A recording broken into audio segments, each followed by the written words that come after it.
All right, welcome everyone. Welcome to the Hurley Investments Market View Commentary for the first day in May.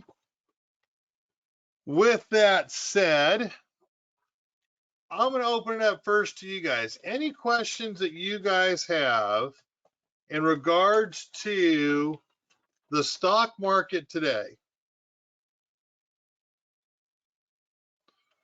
Any questions you guys have in regards to the stock market today?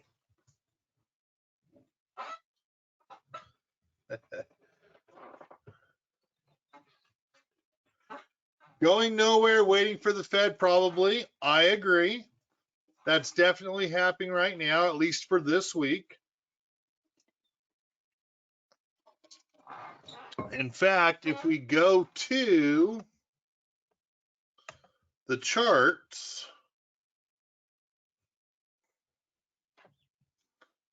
we had a bit of a dip last week. We actually lost a couple percent, yet we're coming back to retest 4170.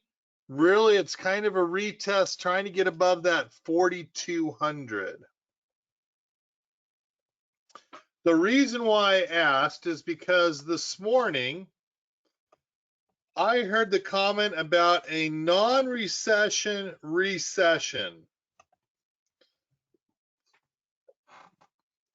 Can someone please tell me what is a non-recession recession?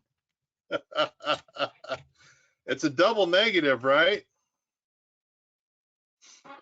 So if I may be so bold as to say, I kind of giggled because here we've heard, and I know we need to conserve water, so please bear with me.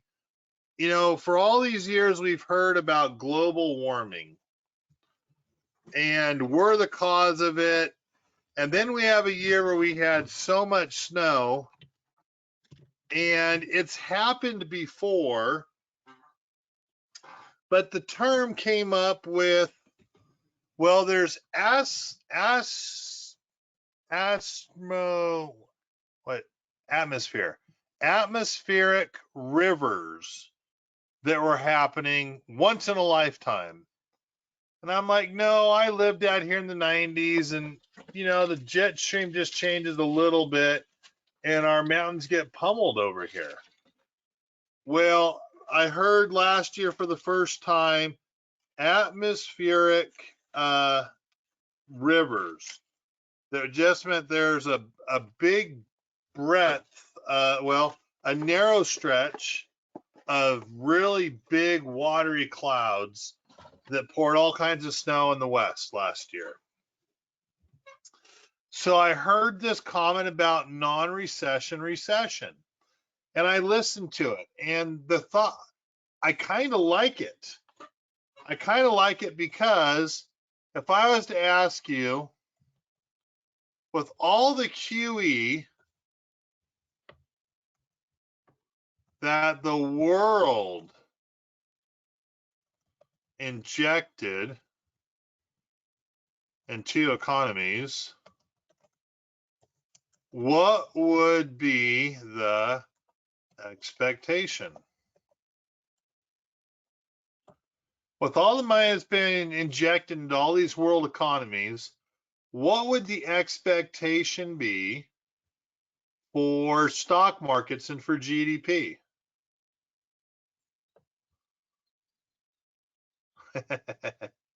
Someone said inflation. Well, two of you said inflation.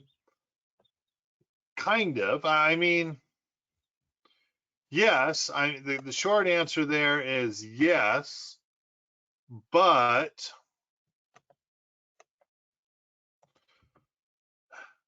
I'm going to put inflation, but I'm just going to say a rising economy, right? We juiced the GDP returns with already counted monies, right? If we're doing it with taxes, that's money that's already been counted in the GDP that's been taxed, and we're reinvesting it into it, right? Standard accounting practices say, you can't do it. This administration and GDP numbers say, what the hell? Let's do it. Let's stick it in there and let's go for it. So we juiced our returns. What happens to home prices?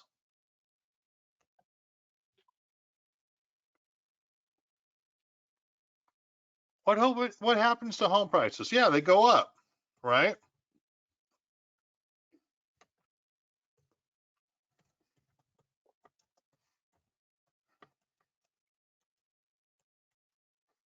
Home prices went up because that's the number one measure of people's returns. People measure their growth by their home prices. A lot of people are not in the stock market. A lot of people do not have 401ks. If the backbone of our country is small business, a lot of people are reinvesting into their small businesses. Home prices went up to give people the warm fuzzies. What else went up?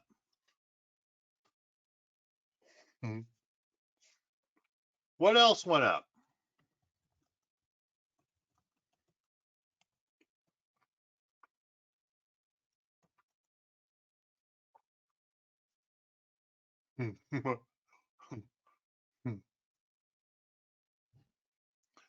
Consumer prices, the things we pay for. Is it okay to say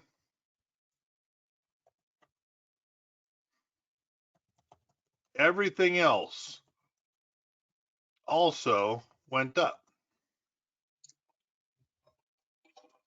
Gas went up, food went up, minimum wage was trying to be raised up, prices for goods went up, pension returns and pension salaries went up, the stock market went up, except for last year, right? Everything went up and went up for years. Artificially inflated on monies that were already counted and already taxed upon. So this non-recession recession is this. Everything went up artificially, and now the system has to rebalance itself. And I think we're really rebalancing everything. We might not hit 5-6% unemployment. We might not have a market crash. We might have a rolling recession is another term. But a non-recession recession came to, hey, everything went up and now we're normalizing, which means you won't get the stock market gains. Companies won't make as much money. We're going to go through some higher taxes. Things are just going to rebalance itself. Not necessarily, and I saw two of you type that in, not necessarily with the 70s inflation on oil and the 80s inflation on homes, but maybe in a slower, gradual manner where it's a little bit harder to point out where inflation is, where the recession is, but we're still going to feel it in our pocketbooks. As I heard them describe this, I thought, wow, that's about the smartest thing I've ever heard off of the TV. Yes, it could be stagflation, but it's not acting that way right now. you can't point out a stagflation number that would justify that. But again, it's something that's a little new to me, and it'll be interesting to see how my numbers work out, because my numbers still show that our market's overvalued. But I would expect it to be overvalued with the amount of money that was injected into the system. I would have thought we're just on the tail end of those QEs that artificially placed our markets higher. So now the short answer is, so my expectation, right? My expectations are earnings need to count for something. And really, earnings weren't that bad. In fact, one of the worst earnings I've seen, to be honest with you, was Google. Google kind of got its butt kicked being late to the AI category. Google rested on their laurels going into a recessionary environment. The small business would still pay for clicks. Google, the last 3 years, even though I think it's been 7 years, hasn't really come out with a new product or new anything. But the last 3 years particularly kind of look like Apple, the same iPhone, the same process, the same returns, but their revenues and their profits are going backwards, just slightly. So for that reason, you know, people are telling me, but Google's going to be such a good opportunity. Not really, it's just going to be cheap again. It's just cheap again. Not necessarily a great opportunity.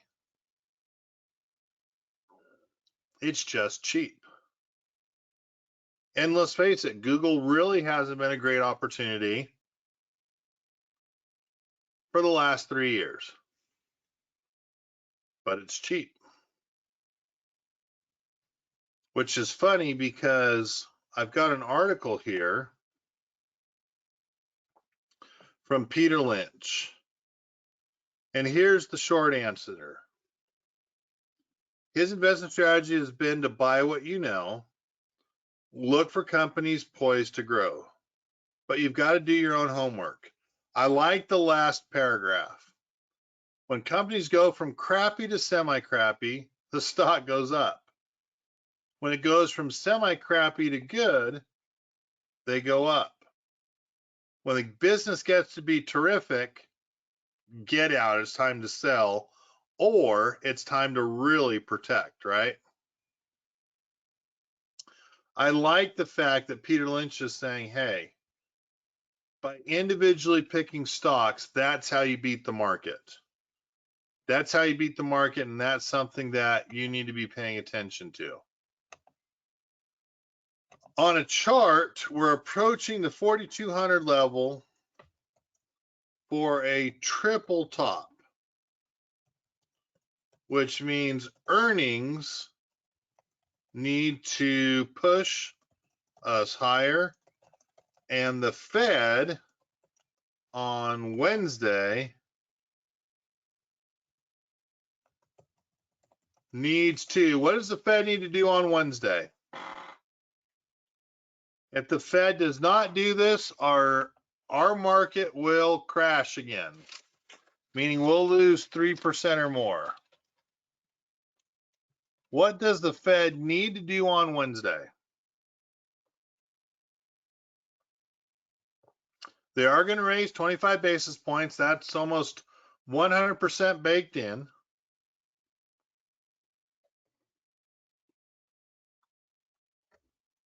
Now, a couple people said they need to pause, right?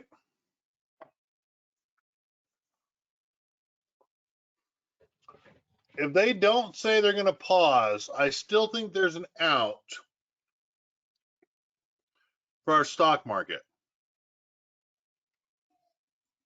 But really, what they need to do needs to make some comment on the ending of, how do I say this, scheduled rate hikes in the near future. I would love a pause. I think a pause would save us a rate hike in June and July, but I'm afraid we're going to go through a rate hike through June and July. Almost 100% baked in. I'm basing that off of food prices. I'm basing that off of PCE prices. I'm basing that off of gas prices.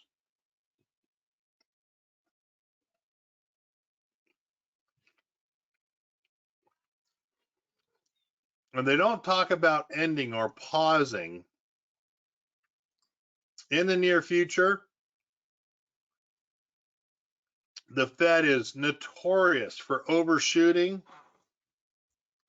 Our market will lose another 3 to 5%. What I think that's about time they should say, hey, we've got a couple more scheduled rate hikes, and then we're going to pause. Man would be off to the races.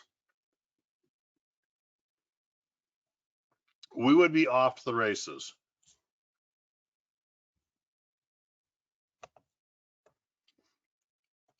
Last week,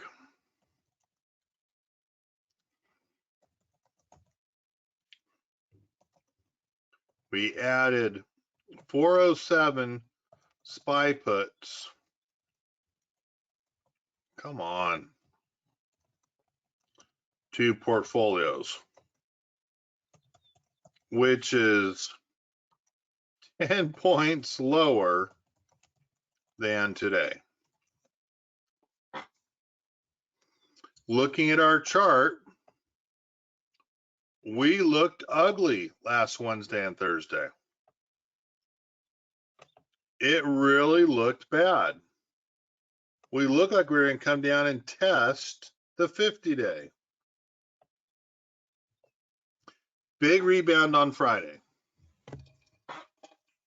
Huge. You don't ever see the RSI move that quickly. These movements, RSI, the Williams percent R, excuse me. These movements tell you very quickly that even big money has no clue what's going on. The Williams percent R is a medium stochastics. It's a good view of where big money is moving back and forth. It's supposed to move like this. Let me get a highlighter. It's supposed to move jagged, but in a range. The fact that it's moving so quickly, 4 times in the last 6 months, great understanding that big money is clueless, has no better idea than we do on what's going on and why. So, quick comment to make. Kevin, you're losing money on puts. Yes, we are. We know we're losing money on puts, but we're insuring or giving portfolios insurance for what we were seeing last week, Wednesday, Thursday,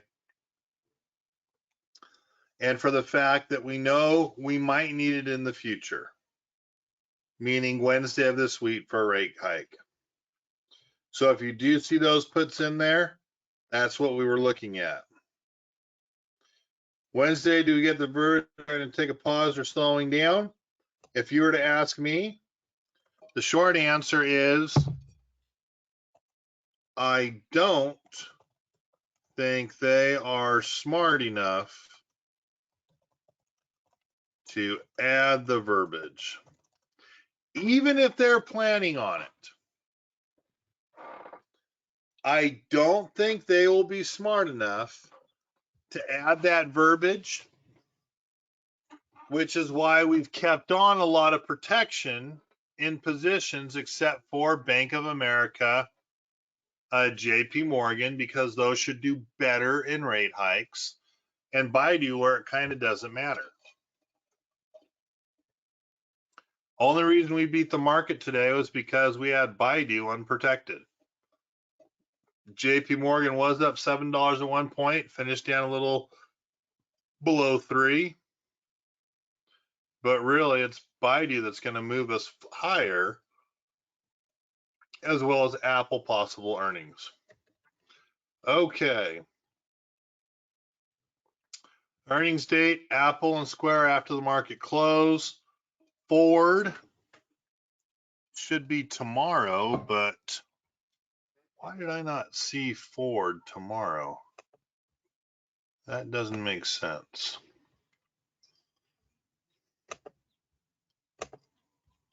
Didn't we have Ford last week? We had Ford I'm pretty sure we had Ford last week.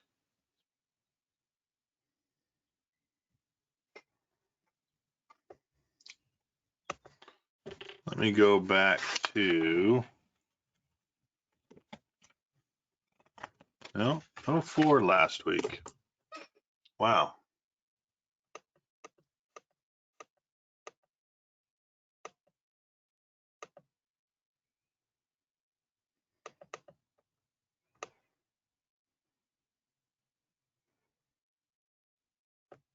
Ford, there they are.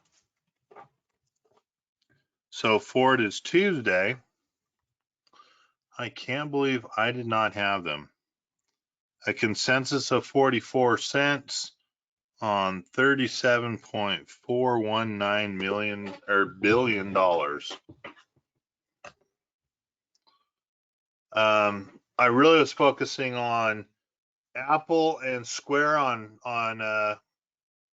Thursday, CVS on Wednesday, but Ford on Tuesday. So interesting to see where we're going to end up for our core holdings. But it is Ford on Tuesday the 2nd after the market closes. So I should, it's there like it's supposed to. I got it.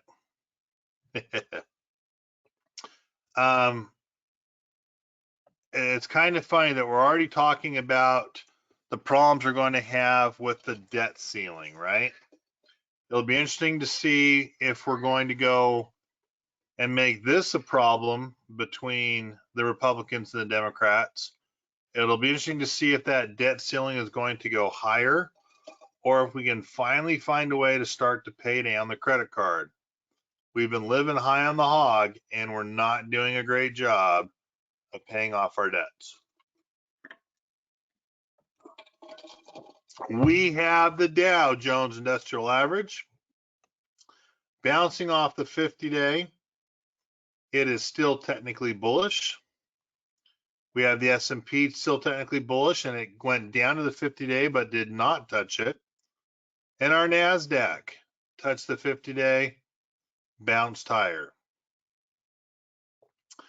Just to be clear, I'm going to put this up here. Just to be clear, the majority of the market gains, which are the S&P 500, have come from the FANG stocks. So don't forget that. All right. Where will the S&P end in May? I'm going to say up 2%. The reality is I thought we'd be down 2% in April. And we were slightly higher, like 1.25%, 1.3% higher through April. Not much to speak of is the short answer. Not much to speak of. Actually, I think it was only one, not even 1% through the month. Well, let me see. That was 1.3. I'm getting conflicting data here. Let me take a quick peek on April, last 30 days. Taking this from the CNBC app.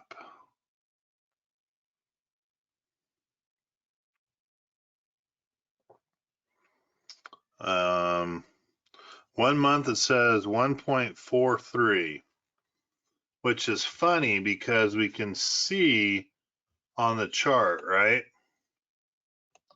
See on the chart 4.29, 4.167. The numbers really don't add up to that. Slightly over 1, but of course, look at CNBC to stretch the real returns a little bit higher if you need to. The charts don't show that. Numbers don't add up there. A lot of earnings this week. We're looking at some earnings for a second week of the oils, energies, British Petroleum, LNG for natural gas on Tuesday. Starbucks will be an interesting one to see. Marathon Oil, Wednesday, gold, Heinz, Kraft Heinz Company, Murphy Oil, Phillips 66, Yum Brands, HubSpots. MRO is something oil.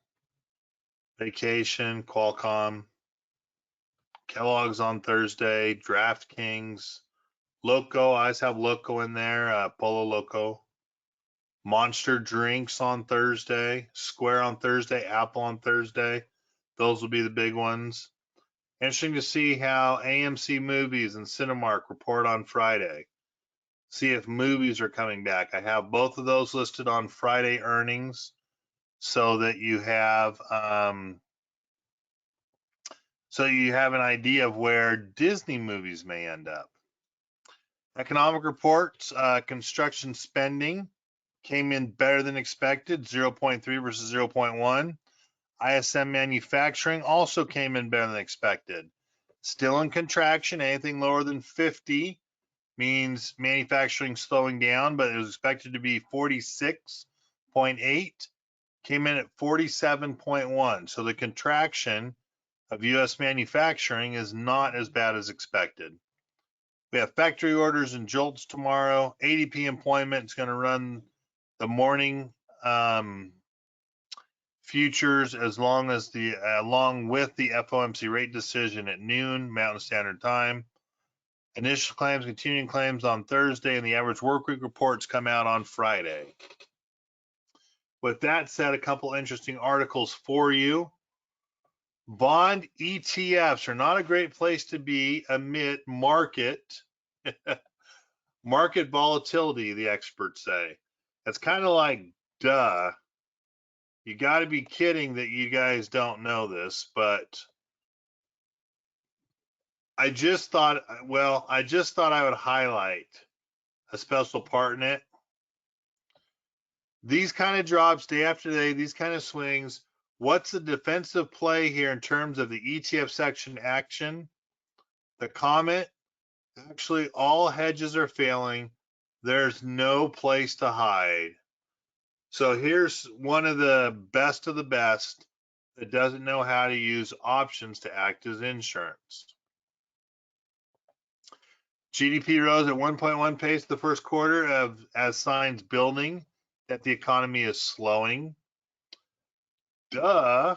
I mean, if you have hundreds of layoffs, our economy is slowing. This shouldn't be so hard to understand. Maybe we will see a bit of a need for the Fed to say something now. I wouldn't count on it. I don't have that amount of faith in them.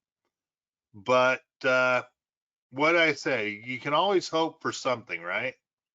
Why not hope for something? Because right now, it doesn't look really good. It doesn't look really good at all, to be honest with you.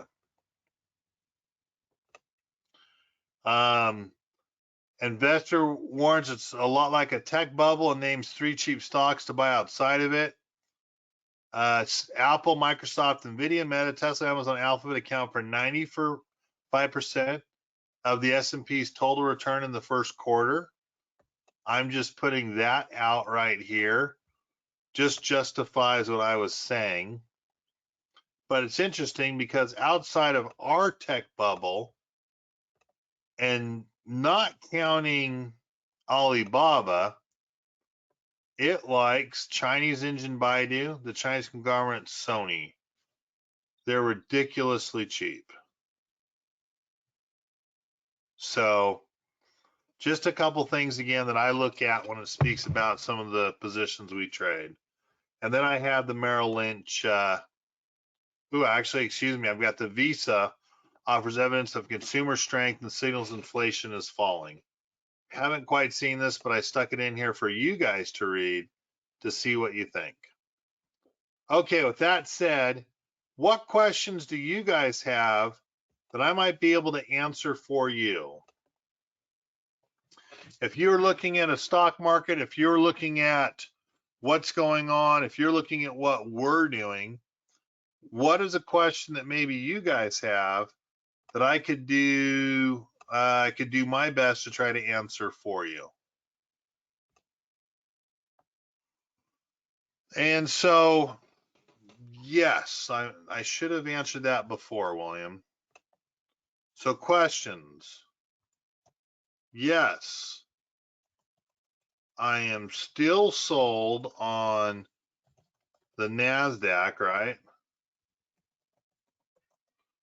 And for us, that equals Apple, not so much Google, but it is Meta and financials leading the way this year. So the comments about that. Yes, my expectations are that these financials have all the money they need. They're not going to be infected by inflation for the higher raising rates to borrow money.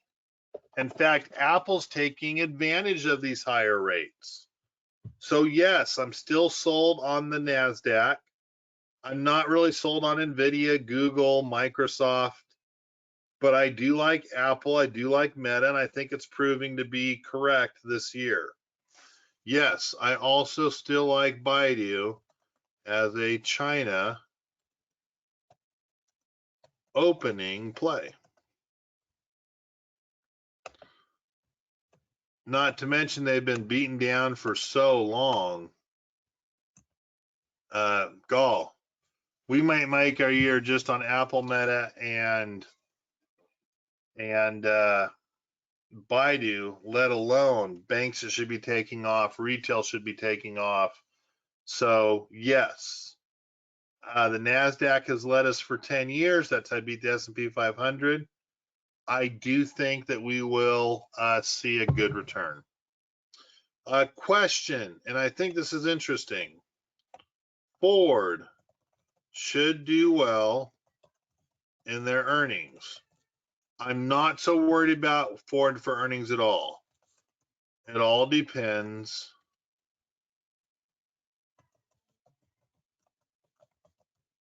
on their guidance. And the market understanding of their financial arm, I should say financial, well, bad spelling, financial division of the company. Let's face it, Ford did not take a bailout, and Ford is not market loved because of it. People are idiots. They didn't need the bailout. They didn't want to bankrupt themselves in their pension. Ford did everything right. Ford still has the #1 truck sales in the nation. They also have the worst truck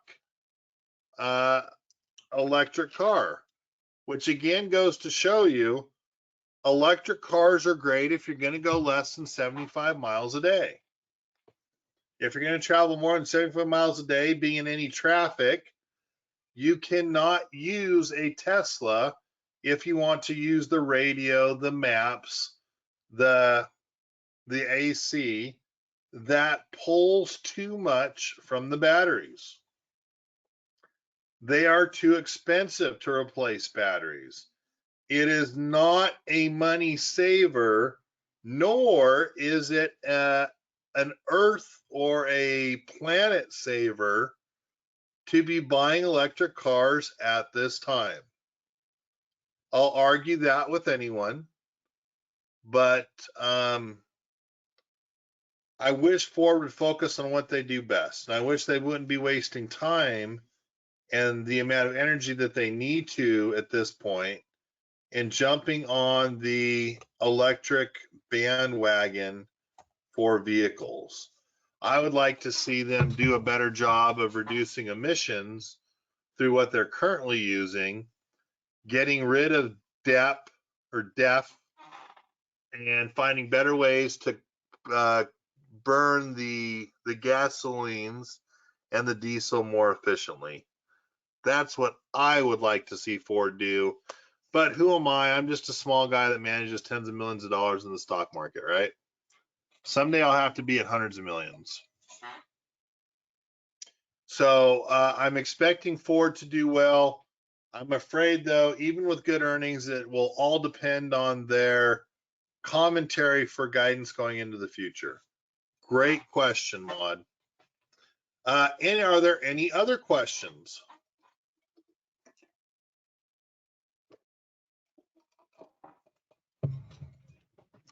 If not, I would like to thank you for being here tonight. We will get this posted relatively quickly. And yes, Renee, I definitely would love to contact Ford and say, hey, we need to have a talk. We need to have a talk today. With that said, guys, thank you for being here tonight. I hope this answers any questions you guys have. If you do have any other questions, don't hesitate to send an email to khurley@hurleyinvestments.com. You guys have a great evening, and I look forward to seeing you next week. Good night, everyone.